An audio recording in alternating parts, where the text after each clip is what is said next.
Okay. Hello, everyone. I hope you are fine.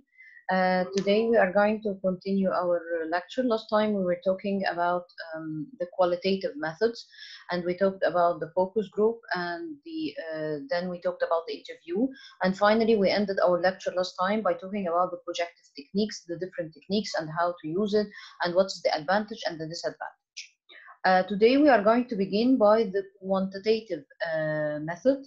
Let me share with you the screen with our presentation. Okay. So actually today we are going to talk about the quantitative research or the quantitative methods regarding the market research. We are going to talk about two things, especially the survey or the questionnaire and the observation.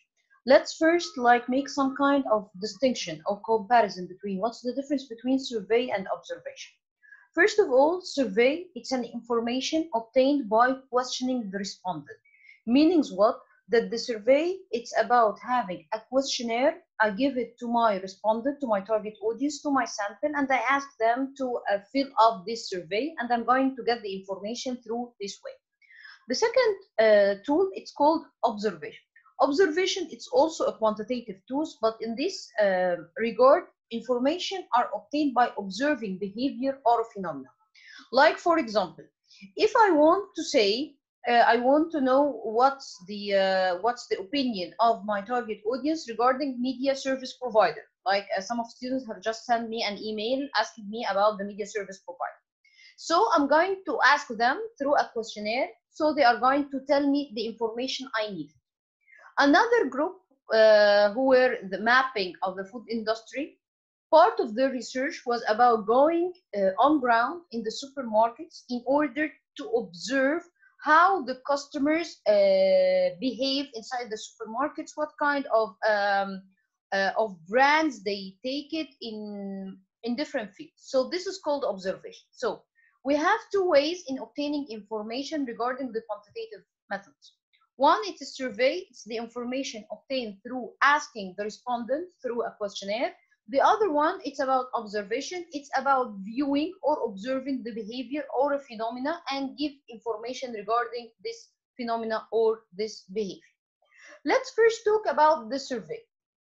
As a definition, it's a way of obtaining information, and it is based on questioning the respondent, as we said before. Respondents are asked a variety of questions regarding their behavior, intention, attitudes, awareness, motivation, demographics, and lifestyle characteristics. So, the first of all, it's the definition of the survey that it is a way of obtaining information according to what? According to questioning, asking the target audience, the sample, to give us information regarding different topics. A question: does the survey should be focused on specific information rather than other information? Actually not. According to the survey, I can ask about different things, beginning from the behavior, the intention, the attitudes, the awareness, the information, the motivation, the demographics, and the lifestyle. Like, for example, I'm going to ask you, when you go to the supermarket, مثلا Carrefour, for example, a hypermarket, what's the first thing you do? So you are going to give me like a description about your behavior inside the supermarket. This is how I'm going to ask about behavior.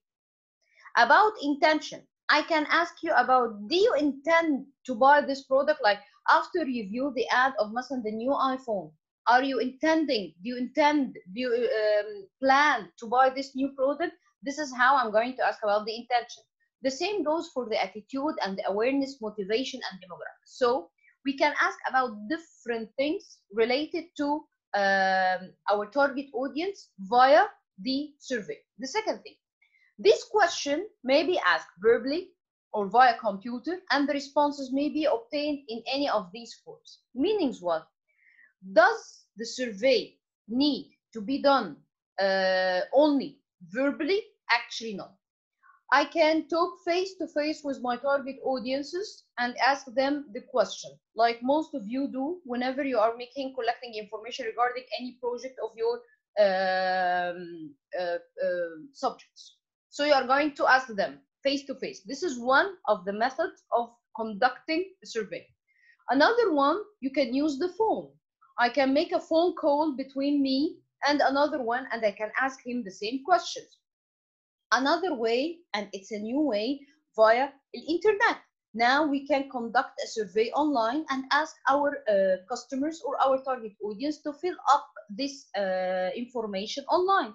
So actually we have different ways or types of collecting the information using the survey, either face-to-face communication or through the telephone or through the email. And in the old time we used not the internet, we used the mail, the post. We can put the survey or the questionnaire inside the post, and you just open your post box and you are going to find the survey. You are going to fill it and send it back to me. So we have different methods of conducting the survey: face-to-face communication, via phone call, via the internet or the social media, or via the post, like the mails in the old ages. So this is the survey method. What is the advantage of the survey? As you have seen before, in every method, I'm just telling you what is the advantage and what's the disadvantage. What's the importance of this part? Because at the end, it's about the objective. It's about your research problem. It's about what you want to collect information about. First of all, if you just put your information or your objective regarding your project, like mapping the food industries, I just received an email from this group asking me, we just don't know what's our objective, or we just don't know how we are going to collect the data regarding our secondary data. If you don't know your objective, certainly you are not going to know which kind of tool you are going to depend on. Why? Because as we said before, it begins by the objective. Everything in the market research, it begins by first the objective, why you are collecting the data, what is this information you have collected. After that, I can determine which kind of tool I'm going to depend on. Okay, so the advantage of the survey, it is simple to administer. In comparison with the qualitative method, all the quantitative methods, it's simple to administer. It's simple to collect the data. It's simple to analyze the data. It is simple to code the data. So, advantage of the survey, the first thing, that it is simple to administer. The second part, that the data obtained are reliable. Why? Because responses are limited to an alternative stated. Which means what?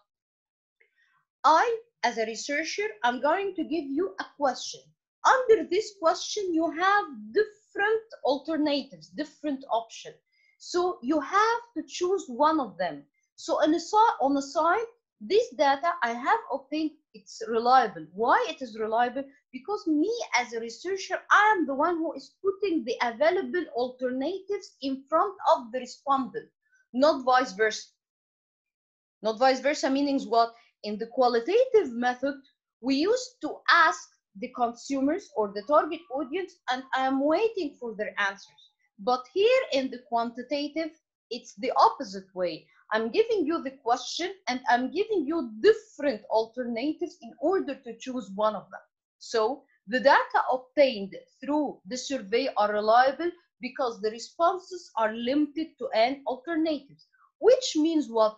That the coding, the analysis, and the interpretation of the data is going to be simple because I already have the options that I'm going to analyze the data in these terms. So the advantage of the survey, the first thing, it's easy to administer. خلي بالنا من حاجة, يعني be aware of something. Here, it's not about designing the survey. Like, for example, it's not an easy to design the survey, but it's easy to conduct the survey. Like, for example, sometimes we design our survey and I can give it to different researchers or to different people in order to collect the data. That's what we mean by it's simple to administer. It's simple to collect the data, but on the other side, it's not simple to design it. So one of the advantages that it is simple to design. The second part, that the data obtained are reliable because the options available are limited. The third part, that the coding, the analysis, and the interpretation are simple because the data I have already obtained, it's limited by the option I give it to my respondent. Okay, this is regarding what? This is regarding the advantage. On the other side, what about the disadvantage? The first part, that the respondents may be unable or unwilling to provide the desired information. Meanings what? Sometimes the respondent, either he doesn't want to answer these questions, or the second part, that the alternatives I've already provided to the respondent doesn't reflect his true opinion. So I have two parts. The respondent may be unable or unwilling to provide the desired information. Some topics, like the sensitive topics, sometimes the respondent don't want to answer this kind of information. Okay, that's why we are going to talk in a little bit, most probably not today, we are going to talk about the different techniques how to obtain information via the survey, but in indirect way. Okay, طيب يبقى one of the disadvantages, the respondent may be unable or unwilling to provide the desired information. Why he is unable or unwilling? Because the second part, he doesn't provide an accurate answers because the alternatives doesn't reflect his true opinion, his true intention, his true point of view. يبقى بنقول one of the disadvantages, the respondent may be unable or unwilling to provide the desired information. This is number one. Number two, respondent may be unable to provide an accurate answer to the question about their motives. Why? Because as we said before, in the qualitative method, I can dig deep inside my respondent in order to know the underlying motives. But here, when I ask my respondent in a direct way about his motives, maybe sometimes the respondent doesn't know his real motive behind it. And be aware, not everything you think the respondent know is already aware about it. بمعنى خلينا نقولها بالعربي. السيرفي طريقة مباشرة بجيب بيها المعلومة. انا ممكن اسال عن الموتيفز، ممكن اسال عن اللايف ستايل، ده اكيد. بس هي الفكره ان في بعض الاحيان الشخص اللي انت بتساليه ما بيبقاش عارف هو بيعمل كده ليه. عشان كده الكواليتيف ميثودز في الحاجات اللي ليها علاقه بالموتيفز، الحاجات اللي هي زي ما نقول ايه beneath the surface, it's in the subconscious, it can be easily obtained by الكواليتيف methods. On the other side, if you use the quantitative method, sometimes you cannot get to this underlying motives. يبقى بنقول one of the disadvantage that the respondent may be unable or unwilling to provide the desired information. The second part, they can be unable to provide an accurate answer, the right answer for their motives. The third part, that sometimes the respondent may be unwilling to respond if the information requested is sensitive or personal. That's why في جروب من الجروبات كان بعت لي زي a suggested survey، وكان اول سؤال حاطينه هو السؤال الخاص بايه؟ كان اول سؤال حاطينه هو السؤال الخاص بالديموغرافيكس. Actually, one of the fatal mistakes, never ever ask about personal information or sensitive information in the first question. Why? Because sometimes respondent يعني maybe they are not going to answer the whole survey because they don't trust you. At least at the first, break the ice. At the second part, try to make some kind of relationship between them. At the third part, try to give them some questions that are direct and maybe obvious to everyone.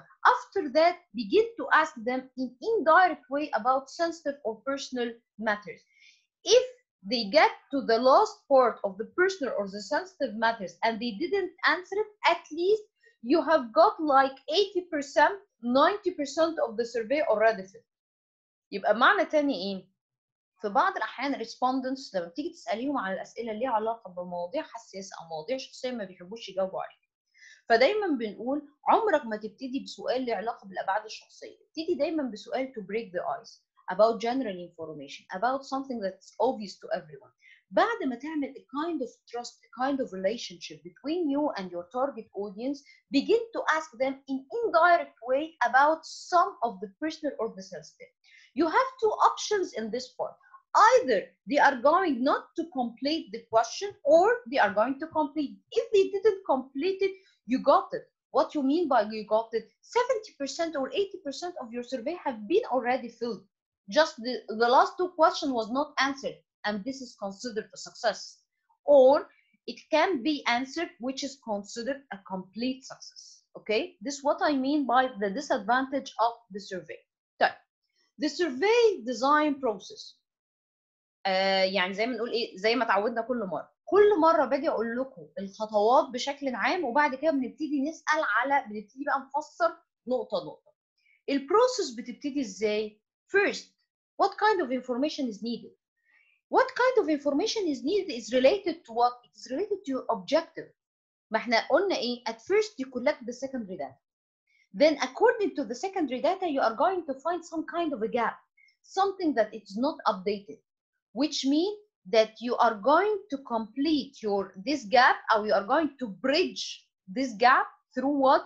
Through a survey, through an interview, through a focus group discussion. So the first thing in the process of collecting information in any method, either quantitative or qualitative, it's about what kind of information is needed. This is the first question you should ask. Regarding about the survey, which we are talking about it right now, specify the information you needed. The second part, specify the type of interviewing method. Which method is going to be more effective? What's going to be more cost effective in terms of money and in terms of time? So it's about the effectiveness of getting the information, it's about the cost, and it's about the time. So if using the internet in order to spread, to distribute your survey is going to be cost effective, time effective, and it's going to give me the precise information, go with it. So I'm going to choose the type of interviewing methods according to what? According to three things: time, money, and the final thing, زي ما نقول ايه, the worthiness of the information. So am I going to use face-to-face communication? This is one type of interviewing. Or I'm going to use a phone call, another type. Or I'm going to use the internet and the social media. So the second part, specify the type of interviewing methods. The third part, or the third step, determine the content of the individual questions. Starting from this step, each step we are going to talk about it in details. Concerning this lecture, we are going to talk about two things: determining the content of the individual questions, and the second part, overcoming the respondent inability or unwillingness to answer. The fourth step, which is called overcoming the respondent inability or unwillingness, it is related to one of the disadvantage. If we return back, it is related to one of the disadvantage of the survey, that the respondent may be unable or unwilling to provide an information. So first, specify, tell me, be focused, what kind of information are needed. This is number one. Number two, specify what type of interviewing you are going to need it: face-to-face, through a medium like the phone call, or through the internet. The second part, the third part, determine the content of every individual question. And a little bit we are going to talk about it. The fourth part, overcome the respondent inability or unwillingness to answer. After that, decide the question structure, what kind of question you are going to use it. And in this part, we are going to talk about the open question, the ended question, and the different measurement we can use in order to obtain information. Then determine the question wording, how you are going to write the question, and the final thing, arrange the question in the proper order.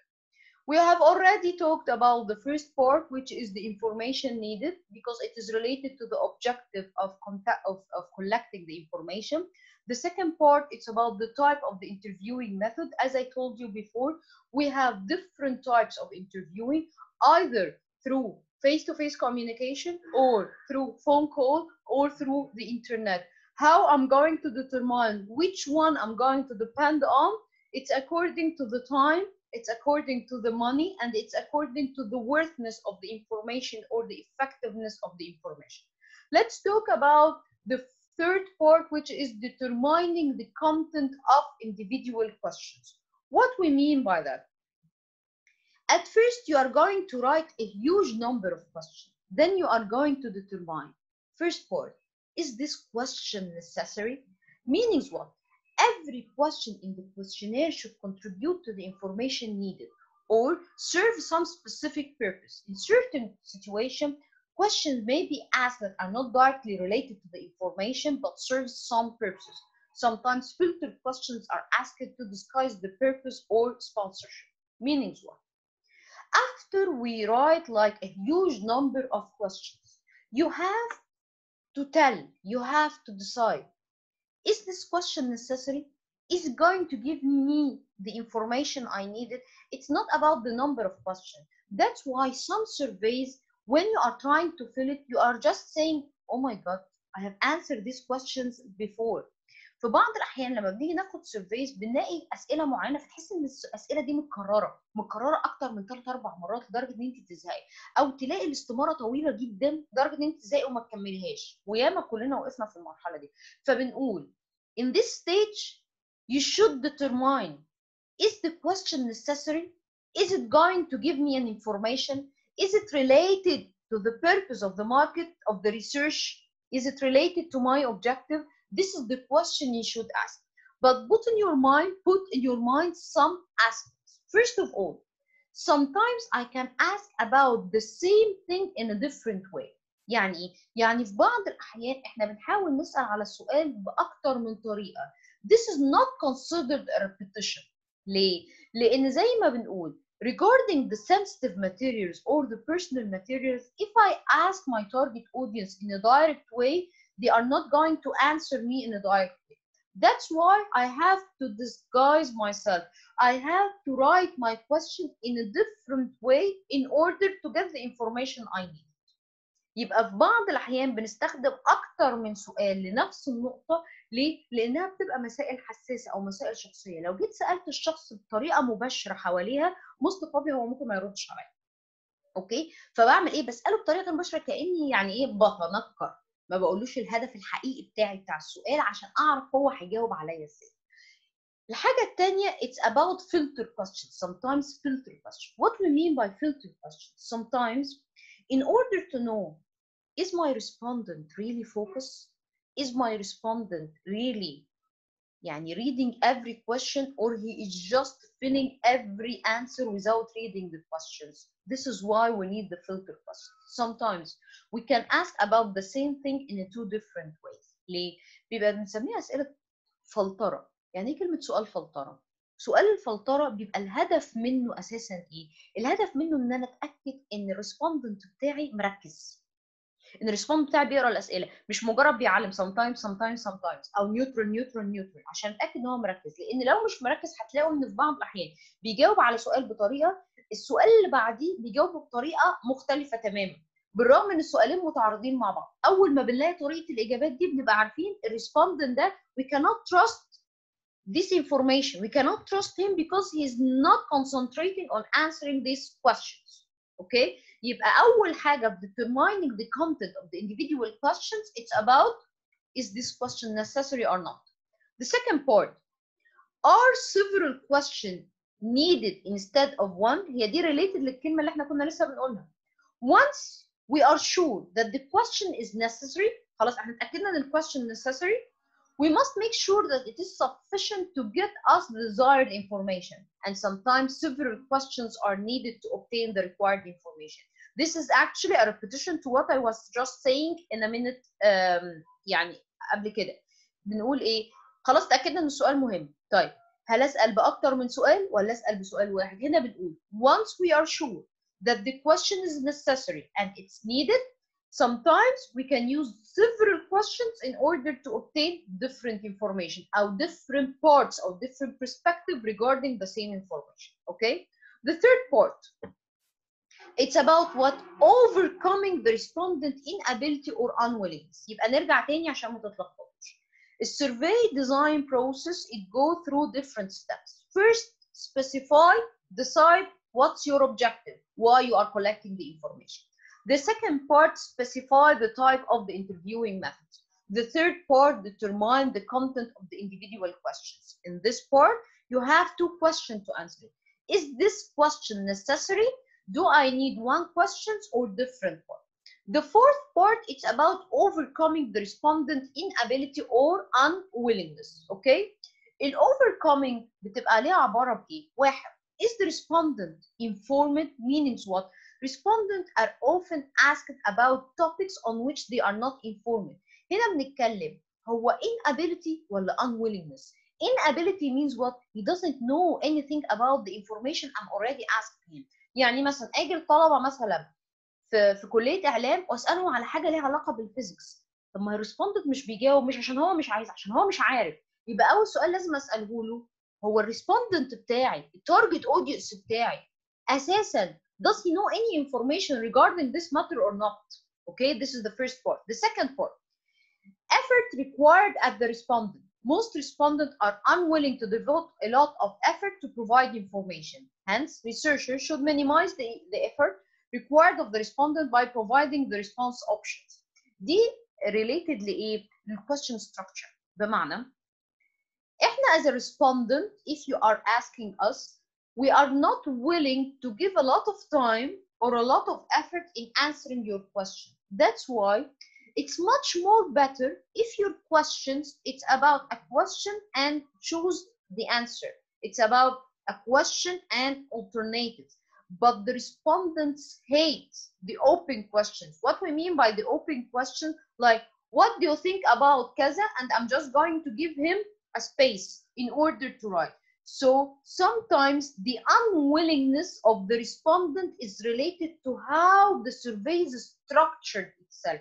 So if the survey is structured in a way that is asking or demanding the respondent to exert an extra effort, be sure they are not going to exert an extra effort. So efforts required, you should put it in your mind. Try your best to limit the effort you needed from the respondent, because the respondent is not going to give you much effort as you think. Okay, so to overcome the inability or the unwillingness, first of all, is the respondent informed about this topic or not? The second part, don't expect that the respondent is going to exert effort, so try your best to give it in the most simple way that won't take time or effort from the respondent. The third part, it's about sensitive information. Respondents are unwilling to disclose at least accurately sensitive information because this may cause embarrassment or threaten the respondent prestige or self-image. Be aware whenever you are asking about sensitive questions. One of the most important sensitive questions that we can sometimes use it without putting in our mind that it is sensitive, asking about the family income or about his personal income. That's why احنا بنستعرض، يعني عمرنا ما نلاقي مثلا في most of the surveys عمرك ما تلاقي سؤال دخلك الشهر كده. دايما بيتحط في شكل categories. ليه بيتحط في شكل categories؟ in order to overcome the embarrassment. اوكي؟ في حاجات زي مثلا السن مثلا والجواز مثلا في موضوعات معينه، زي مثلا لو هتسالي واحده ست مثلا سنها حاجه و40 سنه، سنها حاجه و50 سنه ولسه ما اتجوزتش، دي it's considered sensitive. فبنحاول بقدر الامكان ما تساليهاش بشكل مباشر، تحاول تساليها لها بطريقه غير مباشره. يبقى بنقول in order to overcome the inability or the unwillingness, first of all, respondent informed or not. Second, don't expect the respondent to exert effort. Third, concerning the sensitive question, either disguise, hide your true purpose of your question in another way of question, or at least make it at the end of the survey. So if he didn't answer it, at least you have got like 90% of this survey filled. Okay, so regarding today's lecture, it's a short lecture actually.